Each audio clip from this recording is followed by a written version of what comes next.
in the not-too-distant future, following the rapid succession of World Wars III and IV, plus the hidden horrors of secret World War II.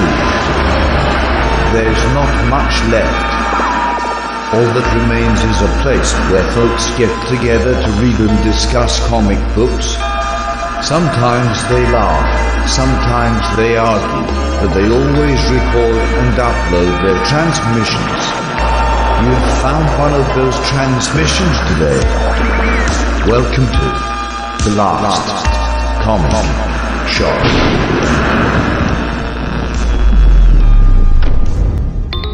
Listen, Billy Pilgrim has come unstuck in time. I wish I could unstick you in time. But our listeners don't. It's the last comic shop, and welcome back to another week of our fantastic podcast. I'm the host with the most, Andy Larson. If you haven't guessed, we're going to be reading one of a true literary classics this week that happened to be adapted into comic book form. So it is still a comic book podcast. Like, don't get us wrong. We're not like shifting over to novels permanently. But this is a great example of the kind of breadth and depth of the comic book medium, in which you can take whole books and say, I'm going to make another book out of them. That's right. And we had to read a book without pictures in it. Well, mostly without pictures. There's that one in there, with the necklace. And that is my co-host, Chad Smith. So, Chad, have you read a lot of books like this in regards to like comic book adaptations of actual novels? Not really. And for the record, we haven't mentioned yet, we're going to be going over Slaughterhouse-Five from Kurt Vonnegut in a couple of different forms. But no, I mean, back when I was a kid, we had those classics illustrated. Yes. That, was the go-to. Sometimes in classrooms and stuff, you'd be able to pick those up. But I haven't read a lot of like actual literature adapted into comic books. I don't know. J.A., don't you have some experience with some Philip Dick stuff? Yeah, my other co-host, J.A. Scott, I think he recommended a Philip K. Dick book that was adapted, Android's Dream of Electric Sheep, on an episode a couple weeks ago. Yes, have you read any other ones other than that one? Besides Do Android's Dream of Electric Sheep, I have the 9/11 Commission Report in graphic novel format. No way! Really? That will help you to never forget. Yes. Who in their right mind did that? That would be a book that I would never read. It's actually quite well done in that the whole first section of the book is tracking the attacks, but because it's graphic form, you can see them happening together and you've got these timelines. And I think we'll get into sort of what the graphic novel medium brings to things like that, or like Slaughterhouse-Five, where you can show stuff graphically that would take pages and pages to write about. And I think in Slaughterhouse-Five, not to jump ahead, you're able to show that in a single page. Well, one person that is also one of our biggest book readers on this particular program is my wonderful wife, Nicole Larson. Now, Nicole, I know for a fact that you have read some comic book adaptations of novels. In fact, I think you were going to recommend one later on in the show. Don't want to tease it too much, but which one was that? Wait, so am I supposed to say it or not? You go ahead. It's all right. I mean, you're not going to go into a lot of detail. So actually, I think I've only done one. It's a graphic novel adaptation of Anne Frank's diary. So yes, you'll hear a little bit more about that when we get to the end of the show, when we get to recommendations. Not to tease, but this is... That's not a tease, that's a tell. That's a tell? We just told them. We just gave it away. We did. So I was confused if I should say it or not, because that was my one thing for the contribution at the end of the show. In the true spirit of Slaughterhouse-Five, if you'd like to fast forward and listen to that review now, you can do that. Just unstick yourself. And then come back, and then it'll all make sense. But I did want to comment on the fact, because I think a couple of weeks ago when we had my wife on the show, we started talking about comic books versus novels, and we had a really intellectual discourse about that. And I did want to kind of posit this question to the group, which is, we're all very familiar with movie adaptations and how sometimes those are the picks. They oftentimes are not so much what the book represents or whatever.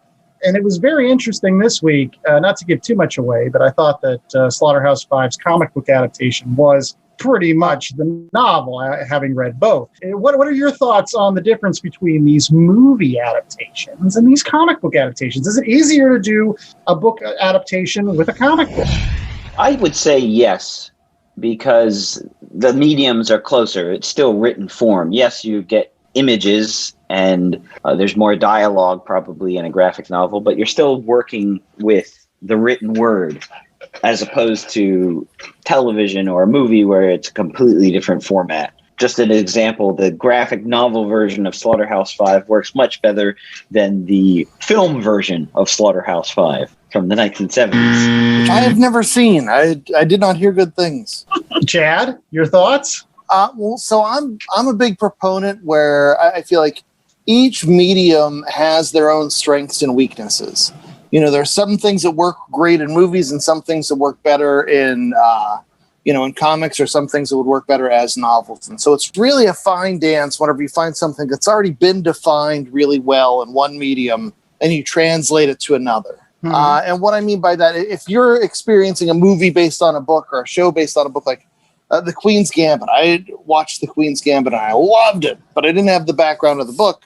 And I'm sure I had a different experience than the people that had read the book and then watched the show. I only watched half an episode of a show and then I fell asleep, and then I started the book and I loved the book so much I just said, well, screw it, I'm just going to stick with that. There you go. But each medium has their own things that they do well.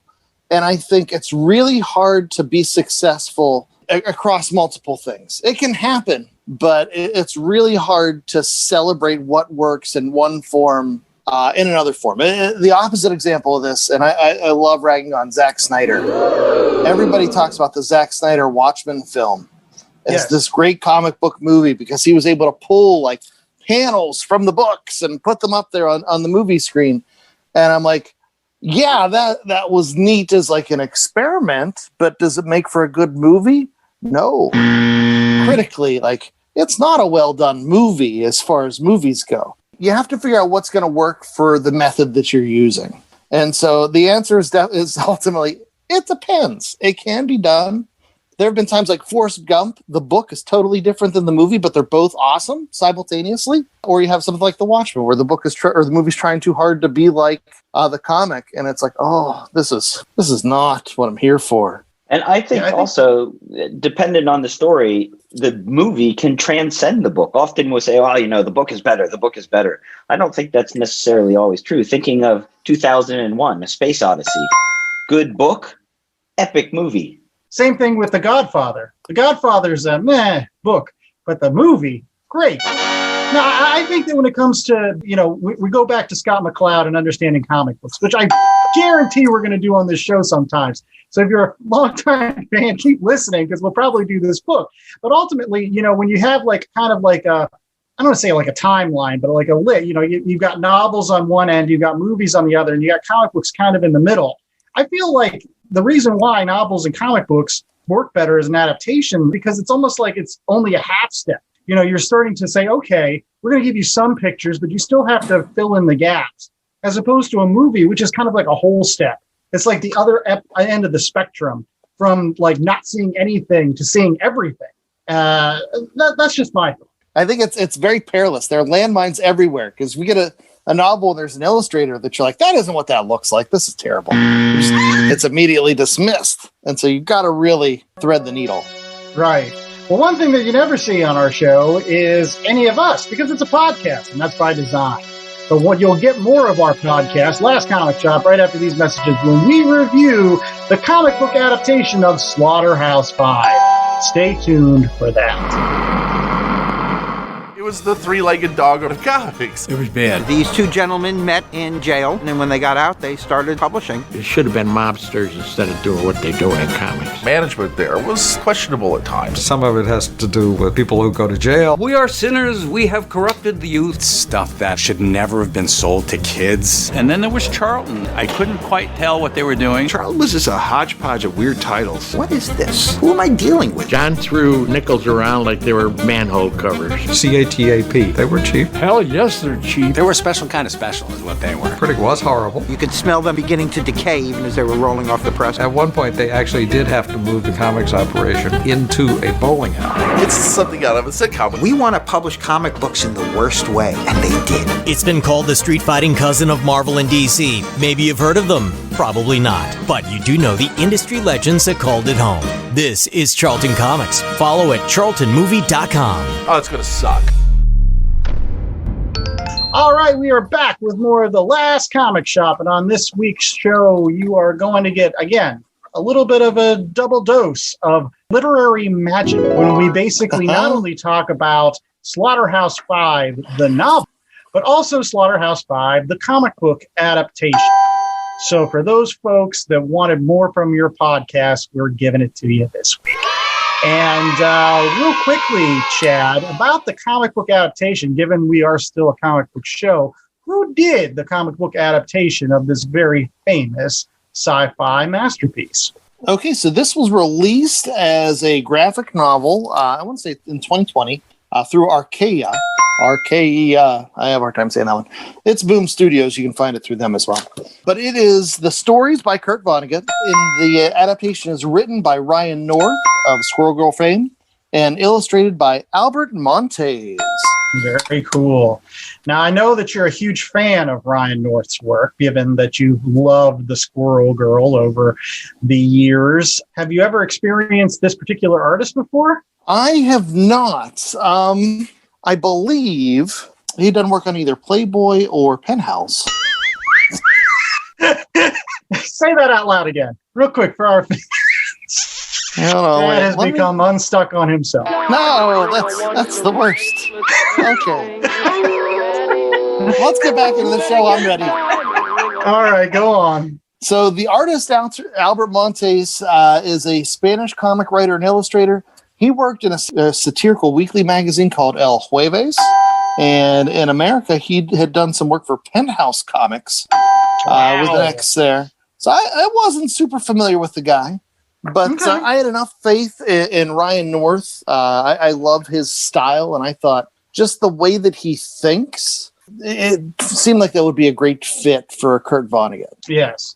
Well, I can say that you did get a kind of a bonus when you got your hardback version of this particular book. Didn't you get a nice little book plate from one of your favorite artists and one of Ryan North's running buddies? Yeah, and so speaking of Squirrel Girl, there's an awesome Kurt Vonnegut picture drawn by Erica Henderson, and it's just beautiful, and it was autographed by Ryan North whenever I got my copy right before this was released to the general public. Well, but I was so excited. Wait, so the person who drew the sticker didn't sign it? No. Oh, confusing. The guy that wrote the book signed the sticker. Not like a mini signature on there somewhere? I mean, you can see, hold on, wait, where is it? By the shirt collar, the EH. Okay, so she technically, she did sign. But but that's part of the drawing. Yeah. That's the sticker. That was the pre-printed part, not the part done in Sharpie. That's not a signed sign. That's just a sign. So if our podcast was illustrated, who would illustrate us? I think Rob Liefeld would get Chad.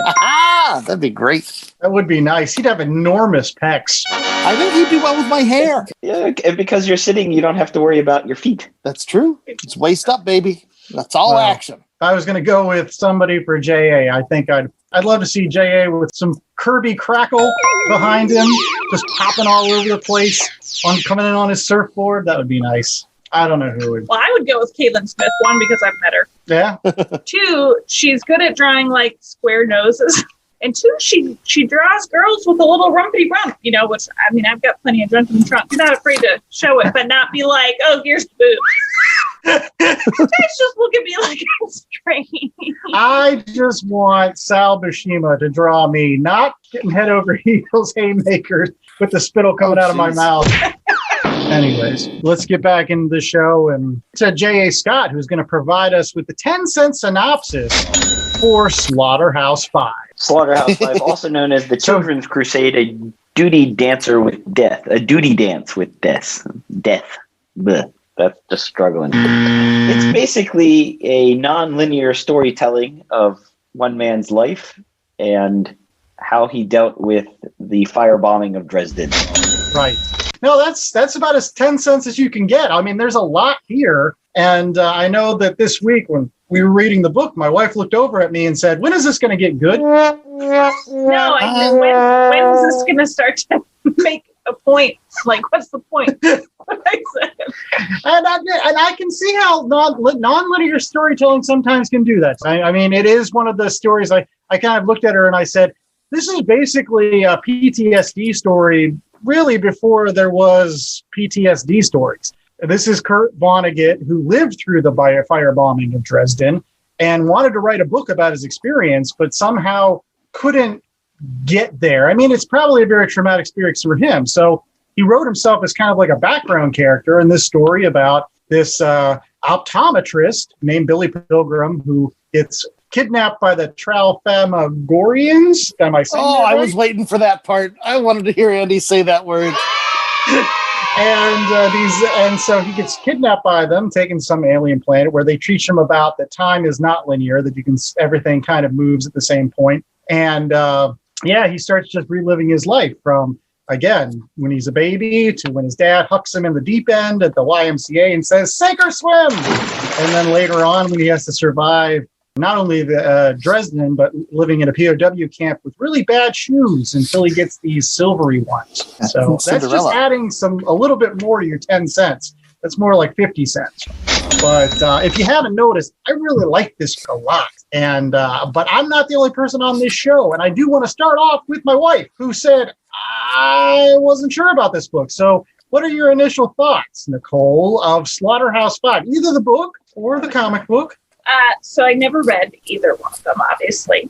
And I have to say that I read the book first, and then I read the comic book shortly thereafter, like the next day. And I feel like I read them too close together to really make a good comparison. Because I feel like because I had just come off reading the book, the comic just read really easy, and it kind of was just like a playback of the book to me rather than standing on its own. So I feel like I didn't really give it due course or credit, in terms of evaluating it on its own. That being said, for a non-linear story, what I did like about it is at least he told you when you were jumping, because then he said, and then I woke up in this and this time. Because sometimes when you read books and they don't tell you that they're jumping time, it's very confusing, obviously. Yeah.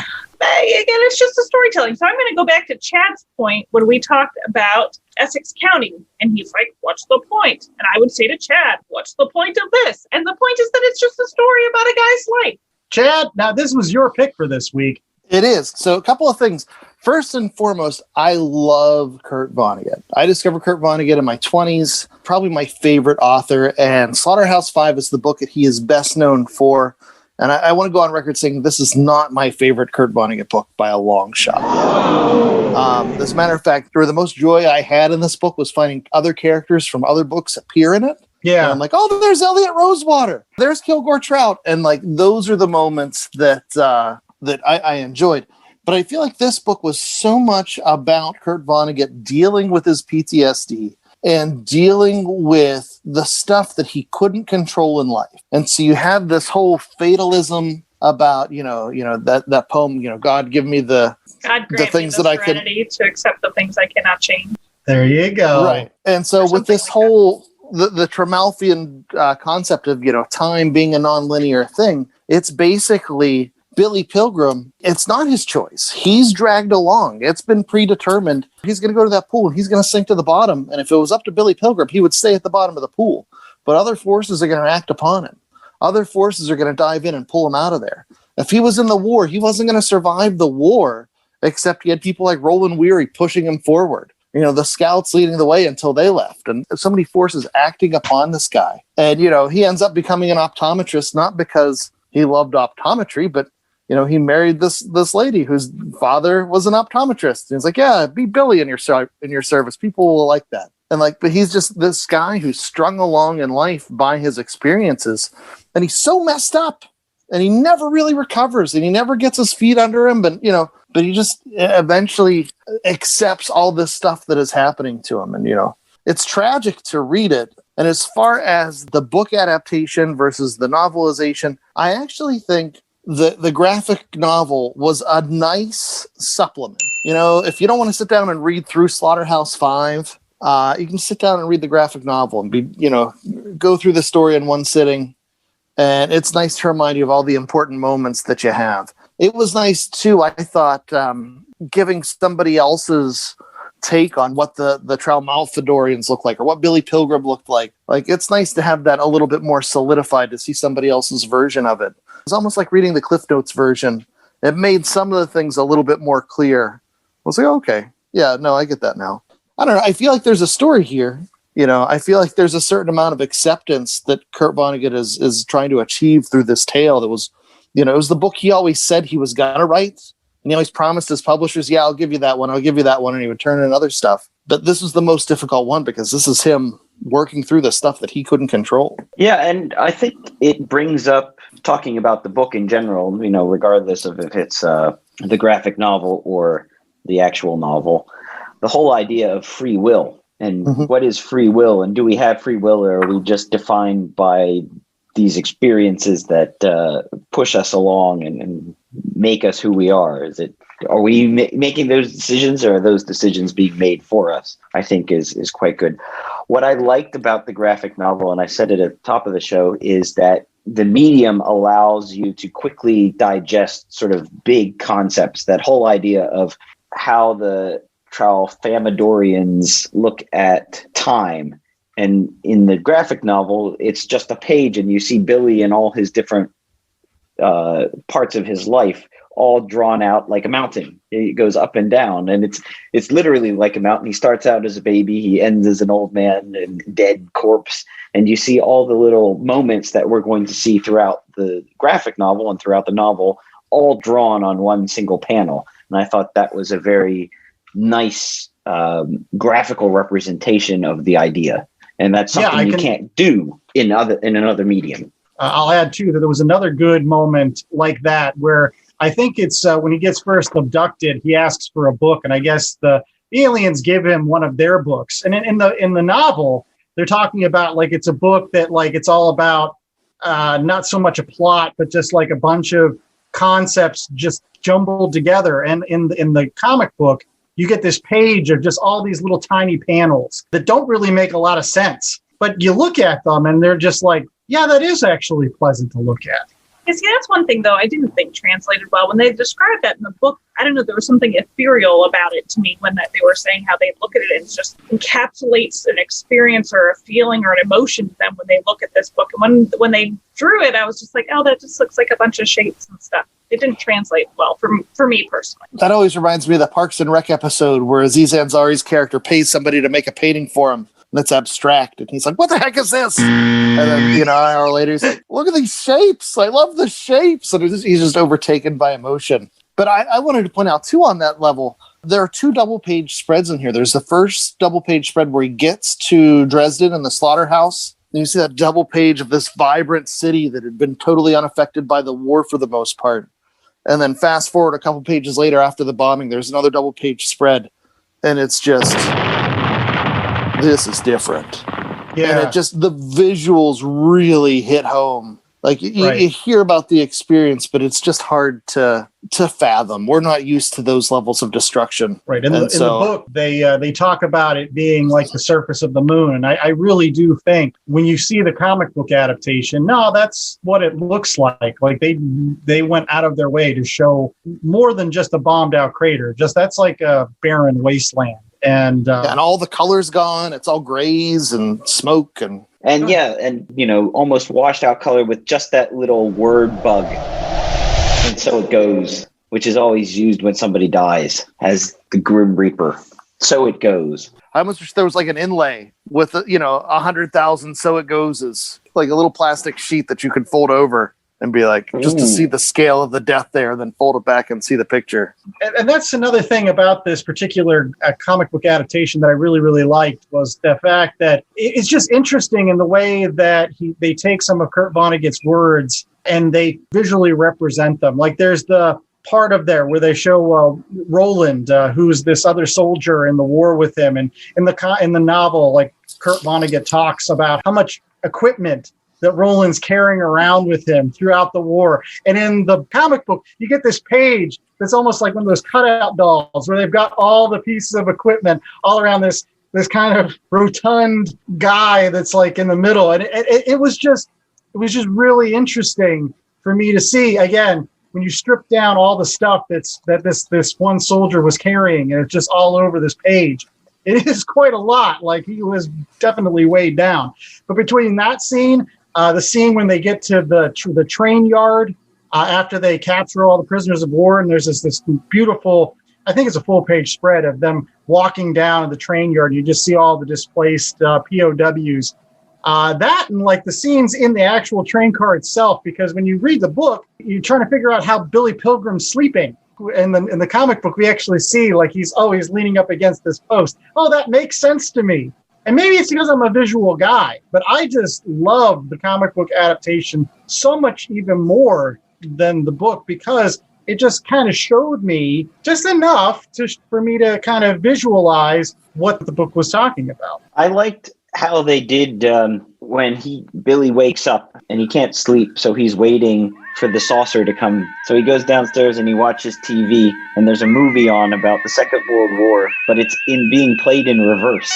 Yeah, that's another one of those moments that works better, I think, in the comic book adaptation, because I think the images, especially that one line about the women taking apart the bombs and then giving the minerals back to the people that dig it in and stick it back in the ground so it could never be used to make war again. I think that was probably one of the most therapeutic lines that Kurt Vonnegut wrote in this particular book, because I feel like it summed up his notions of what war is and how war should not really exist. And I think in the comic book version, you get a really neat visualization of that. I will say, to stick up for the novel, when they go to war and they meet up with the English, I'm glad I had read the novel, because in the comic, they just seem kind of like dicks. And you don't really understand, like, what is the difference between these American soldiers and these English guys? Like, where they had, through some office mix-up, been given so many extra supplies. So this is the one group of people that's been well taken care of throughout the course of the war. And, so the POWs show up at this camp, and the English guys are like, they're here! Come on, guys, we're going to put on a play! How are you doing, Yanks? And then they feed them and all this food. These guys, the Americans are not used to it at all. And that's my favorite scene in the novel is Kurt Vonnegut, when he talks about how the food went right through him. And he's like, everything's coming out of me except for my brains. He's like, there they go. There go my brains. The novel, I think, handled that so much better. But at the same time, there were so many points where the graphic novel, I think, helped clarify and spell things out for me and just give me more of a context that I appreciated having it for sure. Yeah, I don't know how you didn't think that the Brits in that book were dicks until you got to the comic book, because they were complete dicks. Like, the entire time, they're like, don't use our shitter anymore. Like, that's what they were saying. Like, don't use our latrine. No. Like, because they barely saw the war. They got, like, it was like the Great Escape. Like, those were all the folks from the Great Escape, like, it was the Steve McQueen character. It was like the people that sat out the war mostly, just doing push-ups and sit-ups and getting cozy with the commandants. Yeah. Now, making sure they brushed their teeth twice a day and stayed fit and, kept their spirits up with a good song. And but I just loved the way they described the Americans, and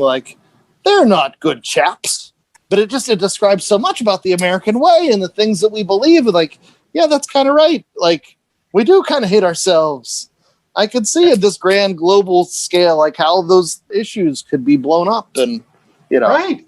But there's no American that's better than Edgar Derby. Poor old Edgar Derby. When I was reading this book, and then somebody later on told me that's like the emotional climax of the book, when they actually tell you how Edgar Derby dies, which I'm not going to in case you want to actually read the book. But there's this whole buildup of how Edgar Derby dies. He's one of the few POWs that's captured at the same time of Billy Pilgrim. That's actually a genuine, what you think of as an American soldier, he takes a war care hero. of himself. He takes care of other folks. He's a real, G.I. Joe. You know what I mean? And he's a man, not a boy. Yeah, he's 42. But anyways, I was gonna say I have a quote that I wanted to talk about.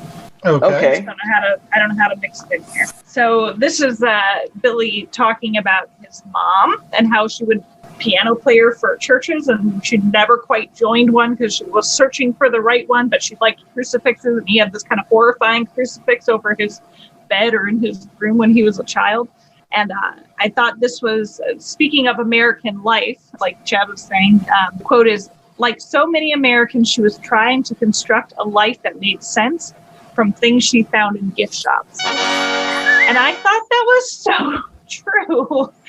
Like, I just feel like there's so much like superficial bullshit that Americans put so much gravity into, right? Instead of the real stuff. It's just all this like somebody else. Vonnegut knows how to cut to the core. Yeah. That's how so many of us process things. I wanted to talk about Paul Lazaro. Yeah, the carjacker from Cicero. Yeah. What do you think about that guy? First and foremost, he shows up and there's that British guy that comes in and he's like, I'm going to have you killed. And the British guy just looks at him and he's like, there's still time for me to kill you. I just love that. But then to be Billy Pilgrim and to know that this is the jerk that's going to be responsible for your death. But then it's not going to come for another couple of decades. But to know that as you're sitting right there and this guy's going over all these evil plans, like, I'm going to shoot him in the pecker and make him think about what life is like without a pecker. And then I'm going to shoot him in the guts. And he's just such a cruel, ugly, hideous man. But Billy, he has transcended all that stuff. He knows like what's going to happen has always happened. It always will happen. There's nothing you can do to change that. And so he's embracing the moments that he can. But that was actually when I was thinking of the book versus the comic book adaptation. I actually thought that they were going to draw that character a lot more uglier than what they actually. That was the other thing about the way that they drew actually Billy Pilgrim. When you talk about him in the book, especially when he's like really downtrodden, hiking through the German countryside and eventually getting captured and becoming a POW. You really think of this Billy Pilgrim as some sort of emaciated, freakish-looking dude. And in the comic book, he doesn't look like that at all. He looks just like a perfectly normal dude. Even when they give him the little coat, like I was just like, I thought that the coat was going to be a lot smaller, and they actually made it like a true vest in the comic book, which I was just like, okay, I could have worn that. I could have worn that vest. That's fine. It's fine. That's actually quite fashionable. Yeah, no, I'm with you though, but it actually helped me in the book where they plumped him up slightly and made him a little bit more of a respectable looking human. I actually had more respect for him than I did just reading the novel. Exactly. Well, later on, when they said there was a scene where they basically said that Billy Pilgrim had a tremendous wang, I was like, that makes sense in this book. In the comic book, he looks like an all right guy. Of course, he's going to be eventually shacking up with a porn star. It's fine. This is what good for you, Billy. Good for you with your second marriage there and your midlife crisis. And that's the other thing. This is not like the traditional midlife crisis kind of life where basically he gets right after his daughter gets married and he gets kidnapped and gets to live a couple of years banging some hot blonde on some alien planet and being completely Monica Wildhack. I was going to say, he was oddly at peace with all of that scenario. Right. Being a human zoo, walking around naked, a porn star, sleeping with a porn star. They had explained it to him. He couldn't control it. She also seemed to be okay with it. I like that panel when she's like breastfeeding and she goes, were you time traveling again? Where did you go this time? I can always tell, and I know it wasn't the war. He's like, I was in New York in 1968. Oh, did you see any good movies? Yeah, we saw that blue one with the banana. What does that mean, the blue one? That's an old time term for a racy picture, a blue picture. Would it be blue? Yeah, blue balls? J.A., why was it blue? You're a film buff. Teach everybody why it was called a blue film. Okay. They were called blue films because they were shot cheaply on low-grade film stock, which would often give them a blue tint. Oh, there you go. So that had absolutely nothing to do with any sort of Smurfs or. Anyways, why are you talking about Smurfs? Anyways, but that I agree. That scene with Montana at the end, where she's just basically very nonchalantly just nursing their new child and basically saying, "Oh yeah," it's like that moment where like Billy Pilgrim. Throughout this entire book, he was talking about the happy moments in his life. And I feel like that was probably the happiest Billy Pilgrim ever was. With his first wife, Valencia, she kind of like was asking him all these questions and whatever. And when he was on, the alien planet with Montana, she was just kind of like, oh, you're traveling through time. Oh, that's good. Oh, you read more Kilgore Trout. Oh, that's great. And that was like my wife when I'm reading more comics. She's like, oh, that's great. Yeah, she had that look. He told us what his happiest moment was, though. Oh, on the yes. back of the green truck. Yeah. Bathing in the sunlight, coming back to... Before he found out about the horses. Yeah. So can we presume that Montana did not travel? I mean, so he's the only one unstuck in space? In time. They're both stuck Time. in space. Yes, I don't think she had the same problem. I think because he was so messed up, that's what unstuck him. Yeah, to her, he was always there. Her time moved linearly. Ooh, that's not an easy word to say. Well, but at some point he must have left and come back because, like, for real, linearly. No. Well, because he No, died. well, he's there. He's there. Yeah, he's there the whole time to her. For him, he's not there, but to her, he's there. Right. They never explained how he ever got back. Like, did we ever figure that out? Like, they never figured out why he got back. Like, it wasn't like he jumped there. Like, the aliens would have to bring him back at some point, and then they would have to be on the plane crash, right? Like, the plane crash came after he came back from the planet. Maybe? I don't know. I'm fuzzy on that part. I remembered his time worked differently for the aliens, and so it seemed as though he was only gone for a little bit when it was actually a considerable amount of Earth time. Yeah. And so that's a whole different wavelength going on. Right. I didn't think too much about it. Well, I will say I didn't like his busybody of a daughter. She comes in and, like, you read this book about Billy Pilgrim's life, and you're like, you know what? He's actually led a pretty hard life. She should cut him some slack. Does she realize, like, what he's been through? He was in a plane crash. His wife died, and he was in the war. And she's like, "Oh, you haven't fixed the furnace. Shut up." Oh God! But that line, though, the first time we meet her, or she was taking his dignity away in the name of love. Yes. When you think about our elderly and how often that happens, she was trying to show her love by taking taking his dignity away.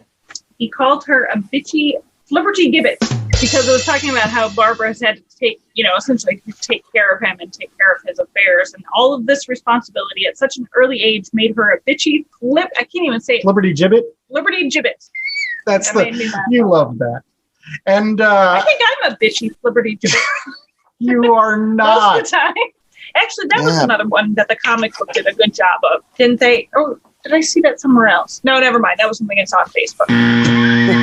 Sorry, it was a graphic of, like, someone dying in a hospital, and it was like an overhead view, and so you saw the tubes and wires and Foley bags and all that stuff versus dying at home and having music playing and holding their family's hand rather than having wires and stuff. So sorry, that was on Facebook. Your Facebook is different than mine. Anyways, we'll be right back with more of The Last Comic Shop right after these messages. We're going to be doing a grade rating of Slaughterhouse-Five, the comic book.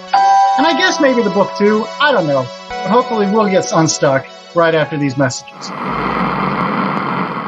He's the critic. He's the comic. And that's the gimmick. It's the Dare Daniel podcast, where film critic Daniel Barnes and comedian Corky McDonald do your dirty work by watching the worst movies imaginable. Know of a movie so bad you have to share it? A film with a bad rap you've always been curious about? An underrated bit of cinema you'd love to hear discussed? Or are you a great big fat person? Whatever the case, we happily accept your most sadistic or altruistic dares. Every Tuesday we release a full-length episode of cinematic stunt work. And every Thursday, an action-packed mini-episode featuring previews, general movie discussion, and your movie dares, plus beer. Available on iTunes, Stitcher, Google Play, our website, daredaniel.com, and anywhere fine podcasts are burnished and proffered. And make sure to check out our sister pod, Serious Talk Seriously and Graphic Novel Explorers Club, for more quality Sacramento podcasts. All right, we're back with more of The Last Comic Shop, and it is now time for our ratings this week, where we assign worth to a particular comic book because that's what our fans demand. They have come to us with pitchforks and torches and said, "You will assess some worth to this book, sir, or else we will not listen to your podcast anymore." Serious, swear to God. And easiest to do that is to say 1 out of 4 scale. As always, J.A. Scott, 1 being the lowest, 4 being the highest. What are we going to be grading this particular book on this week? 1 out of 4 Tralfamadorians. That's a neat sound effect, too. Yes, but I think you just wanted us to all have to say that word, right? Especially me. Tralfamadorians. Tralfamaland. They got a tram stamp. Anyways, my wife, she's going to go first on this particular, because again, I feel like she might be the most critical. I don't know. She said she didn't get it. So that was like the first third of the book that I said that. All right. Well, what is your grading in terms of, how do you say it, darling? Come on. The aliens. No. We're rating this, I don't know. See, again, I feel like I can't judge the comic book that well because I was so close to reading the novel version. I'll give it 3.1. 3.1? Wow. Now, so that's like a Tralfamadorian with one finger up. That's right. Just the one hand. That's right. It's weird that we're turning it into decimal now. Well, I just made that. Tralfamadorians. Right. There you go. I'm not even looking at it. I wish I had it in front of me. I would be able to pronounce it better. Probably. Anyways, why did you rate it 3 instead of like a 4 or a 2?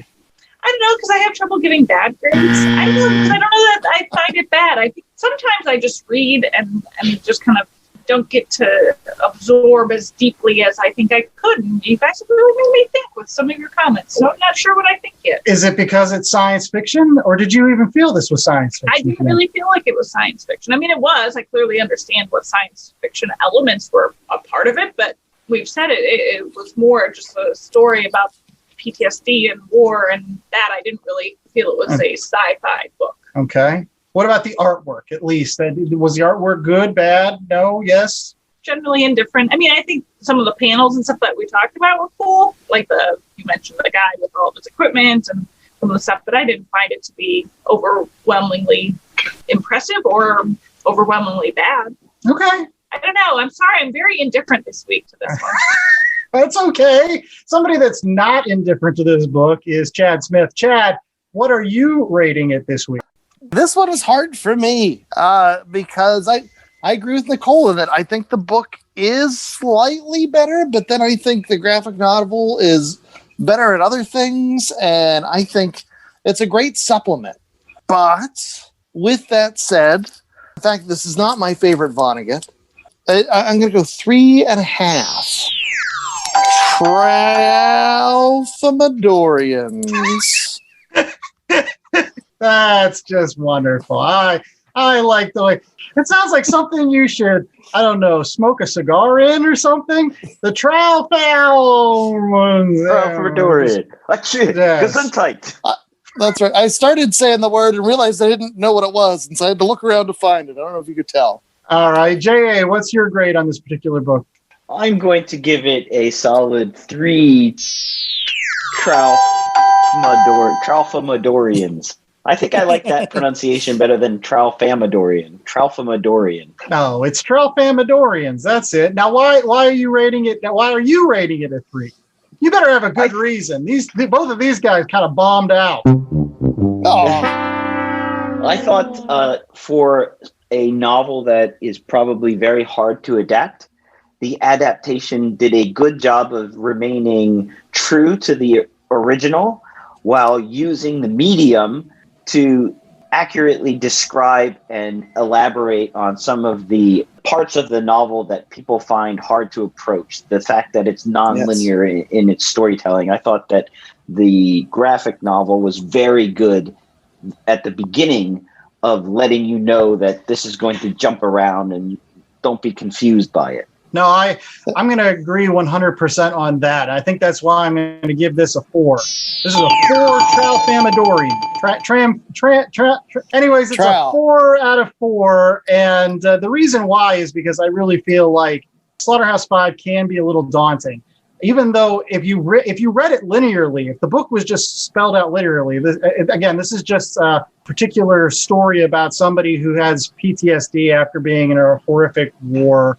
You know, and actually other things in his life, like, again, being thrown into a swimming pool. That's not good for any kid. I don't recommend that any parent out there do that to their kid. That's not the way to teach somebody to swim.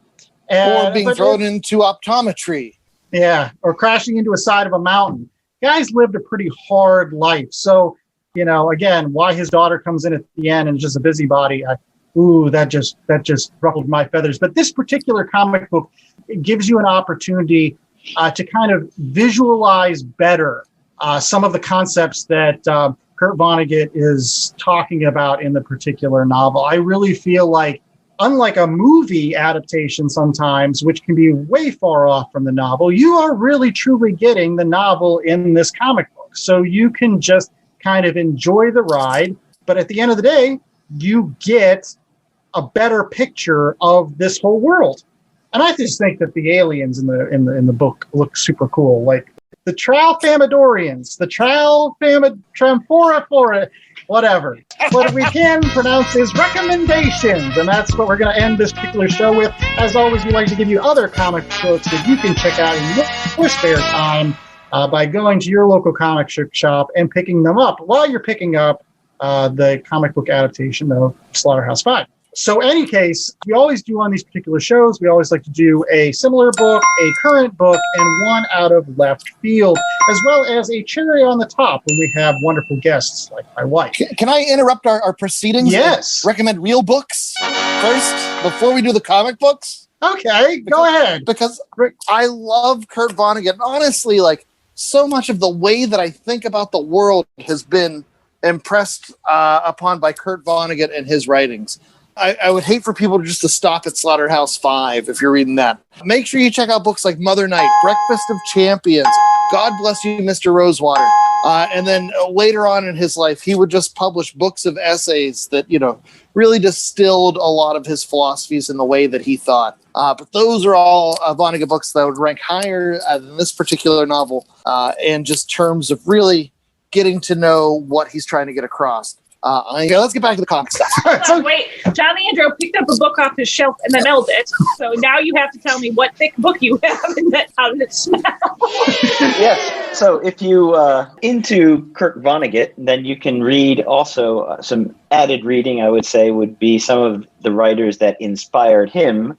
And one of them would be Dostoevsky, the brothers Karamazov, which I believe, I don't remember it being in the graphic novel version, but in the book, the brothers Karamazov contains, quote, everything there was to know about life. And how did your book smell? Musty. Yes. Well, hopefully these other comic book recommendations won't smell bad to any of us. And we're going to start off with my cousin, who's going to give us actually a comic book. I think it's a similar one, I think. It's either similar or it's out of left field. Who cares? Anyways, what's your comic book recommendation this week, Jay? So sticking in the realm of comic adaptations, I'm going with a 1976 Marvel production of 2001 A Space Odyssey, written and drawn by Jack Kirby. If there ever was a book for Kirby. Yes, exactly. It marries everything that you love about Kirby's run in Fantastic Four with everything you loved about the movie 2001 A Space Odyssey, all on these beautiful pages. You can find it in a Marvel Treasury edition,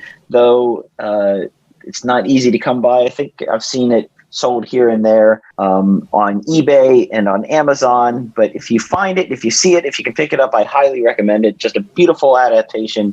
All right. And I'm going to kind of follow up with that with another blast to the past. This is I guess either out of left field and or similar book. And this is, again, another comic book adaptation of a very famous sci-fi work. And that is basically Princess of Mars by Edgar Rice Burroughs, who is most famously known for Tarzan. But he was one of the biggest writers of the early 1900s in terms of science fiction and really put, adventure, swashbuckling aspects of sci-fi on the map. And Marvel picked up on that in the late 70s, early 80s with their own adaptation of his work called John Carter, Warlords of Mars, but they collected in an omnibus format. And I've got to say, if you want a who's who of terrific comic book talents, don't look any further than this particular collection, because the people that worked on this particular series, it's just incredible. From a writing standpoint, the first 10 issues were written by Marv Wolfman, which you might know from Teen Titans and all kinds of other stuff. But then it was followed up by Chris Claremont. Again, we just talked about it last week with Chris Claremont's X-Men. So those are the two big writers on this series. And when it comes to pencilers, you got Gil Kane on the first 10 issues. Then it's Dave Cochran. Then it's Sal Buscema. Then it's Carmen Infantino. Then it's Walt Simonson. Then it's Ross Andrew. And later on it's Frank Miller. All of these folks worked on this comic book at one point or another. Big, big names. Geez, that's like all the best of the 70s into the 80s. I mean, how are people not reading this series with that amount of talent? Is it just because of that horrible Disney movie and nobody likes John Cartwright? Which I didn't think that movie was that bad. It just hit at the wrong time. And so you can get it in omnibus format. You can get the entire collection. I think it runs 28 issues and 3 annuals, all in that omnibus. Check it out. It is a really, really great blast of the past and kind of, again, just some fun, like kind of almost like Flash Gordon kind of running around, sword swinging, alien races, just fun stuff. Chad, what's our current book this week? Okay, and so I was thinking about all this, Unstuck in Time and aliens, and so I thought I would give a nod to Chip Zdarsky's most recent run on Daredevil, where it started off and I thought he was picking up the pieces from the Charles Soule run and putting Daredevil back together, but he was taking him through his greatest hits. And, he had to fight Bullseye and he had to fight all of the Stilt Man and all those guys. And at one point, there's an issue where at the end of the issue, you see Daredevil with a Punisher shirt on. And you're like, what are you doing, Zdarsky? And he does all kinds of weird stuff like that. At one point, you get Venom Daredevil. And it's one of those things just in the spirit of Donny Cates, who writes the King in Black regular series. It's so dumb that it just works. It's so stupid, but it's like, I couldn't wait for the rest of it. But so this series, it's really fun. It's all over the place. There's a really big twist that I'm trying not to spoil. But the main artist is Marco Cicchetto, and there are a bunch of others. But the Zdarsky run on Daredevil, I don't know what volume it's up to now, but it's good stuff. It's worth checking out. Okay. And our cherry on top this week, it comes from my wonderful wife. And what book are you going to recommend? I'm always the cherry on top. You are. He has to say that. Contractually obligated. Yeah. So as we alluded to earlier in the show, I'm going to bring it back to World War II and recommend the graphic novel adaptation of Anne Frank's diary. I will say the caveat to this is that I never actually read the Anne Frank's diary novel. So this is my only experience of her diary. And by the Israeli filmmaker Ari Folman. He had an Oscar-nominated documentary, Waltz with Bashir, back in 2008. So he adapted it. This is the only adaptation approved by the Frank family. And then David Polonsky, who's a Ukrainian-born Israeli book illustrator, did the art. And having not experienced this before, it was eye-opening to me, the emotions that they really were able to transcend through the art. I thought it was really well done. And in the end, you realize that it's just a diary of a young girl. She really was just trapped in this house for like 2 years with nothing to do. And it's interesting, some of the mundanities that she goes through and, just the day-to-day stupid stuff that all teenagers go through. And then obviously contrasted with the seriousness of the situation that they were in. So very, very well done. One day I'll get around to reading the book as well. Okay. Well, that's all the time we had for the Last Comic Shop this week. I hope you enjoyed our particular broadcast. As always, you can find us at www.lastcomicshoppodcast.com. It is our fantastic little website where you can rate, review, and subscribe to any of the places that you can find our podcasts on a weekly basis, whether that's Apple Podcasts or Google Play or Stitcher or Spotify or Amazon Music or Pandora. Gosh, we're everywhere. So just find some place, rate, review, and subscribe to us. But J.A., what else can they find on our website every single day? Lots and lots of merchandise. Tell them what they won, Johnny! You won a brand new car. We don't have cars, but we've got T-shirts. T-shirts, hoodies, leg warmers. I don't know if we have leg warmers. I don't think we have leg warmers. Face masks. We got laptop covers, wall art, all kinds of great stuff. So check out our website at www.lastcomicshoppodcast.com. And we may be the last comic shop podcast. We are not the last comic shop, most likely in your time. So if you want to come unstuck and go to the comicshoplocator.com, you can find a comic shop near you and support those fine establishments while there is still time to do so.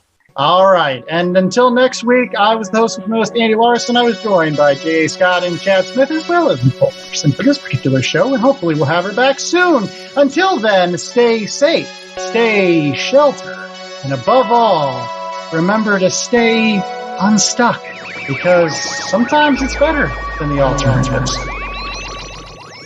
Po-tweet. Po-tweet.